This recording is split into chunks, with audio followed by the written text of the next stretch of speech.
Ay, magandang gabi po, no? Ngayon ay alas 10:15 ng gabi at May 1, Labor Day sa Pilipinas at most Baninisor sa lahat ng mga kasi member na rin ako ng Man Cave International ay kuminsan may affair tayo diyan ay pupunta kami diyan ni Attorney Danilo Pilayo.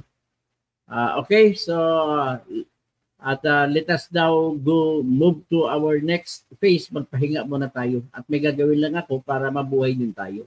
Pat Marcelo, laban lang, attorney. Laban lang tayo.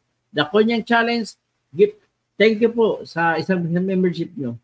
Okay, magandang gabi po ha. Magandang gabi, BBM!